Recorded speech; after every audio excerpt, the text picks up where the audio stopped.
Before we get into this, if you care about real history, hard lessons, and survival knowledge pulled from lived experience rather than theory, make sure you subscribe to The Prepper Historian and share this channel with people who take history seriously. What we're covering today isn't trivia. These are fatal mistakes made by ordinary families during World War II. Mistakes repeated across Europe, Asia and occupied territories that cost lives quietly, painfully and often invisibly. Most people think survival in World War II was about bombs, guns and armies. That's wrong. For civilians, survival was about daily decisions made under stress, hunger, fear and misinformation. Families didn't die because they were weak. They died because they trusted the wrong systems, followed outdated assumptions, or reacted too slowly to changing realities. If you study wartime diaries, postwar investigations and occupation records long enough, the same errors appear again and again. And the uncomfortable truth is that many of these mistakes are still being made today by people who believe it can't happen here. Let's get into the first and most dangerous one. Trusting official reassurances when evacuation was already overdue proved fatal for thousands of families. One of the deadliest patterns in World War II civilian survival was waiting for permission to leave.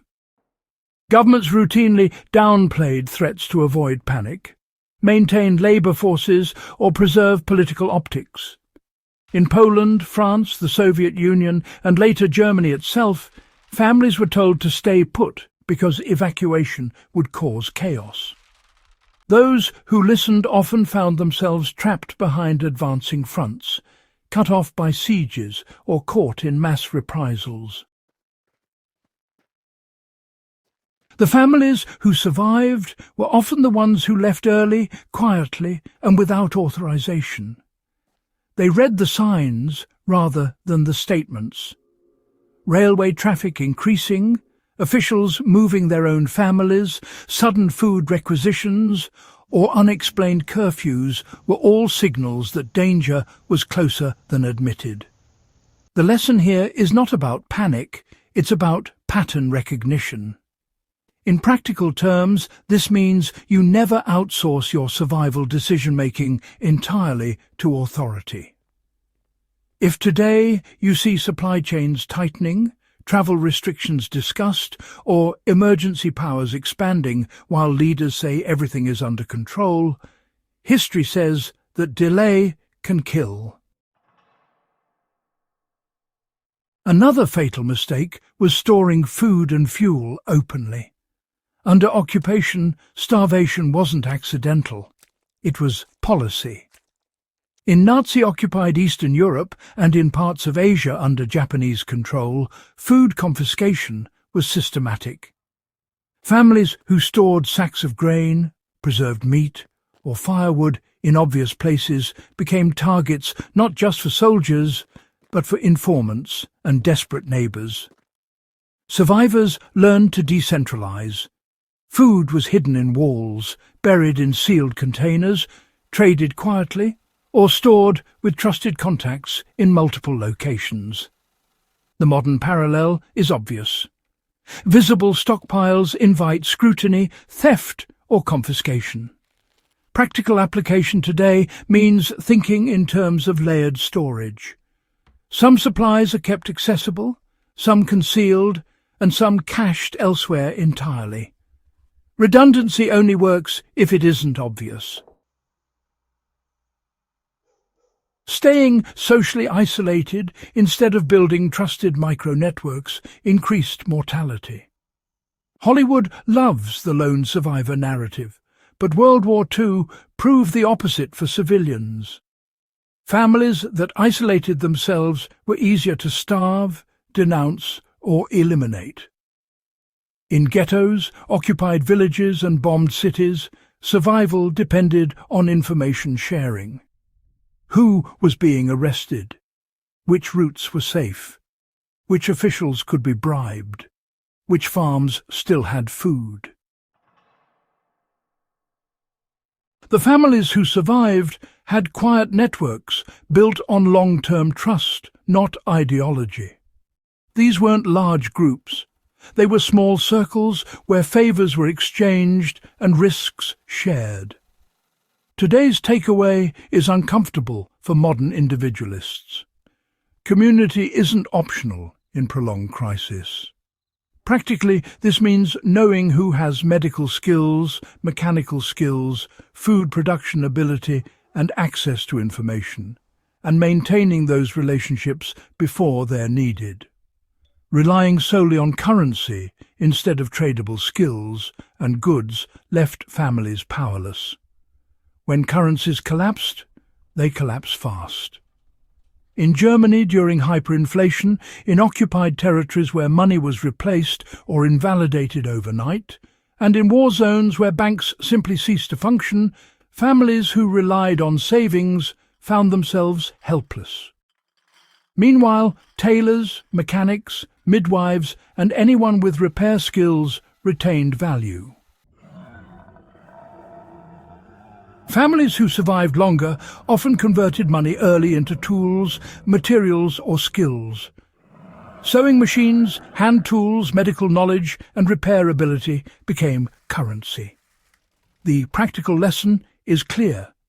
Skills that solve immediate problems are more durable than numbers in an account. Today, that means investing time in learning repair, first aid, food preservation, and low-tech problem-solving that doesn't rely on stable infrastructure. Misjudging the danger of forced compliance led families into irreversible traps. Many families believed that compliance guaranteed safety.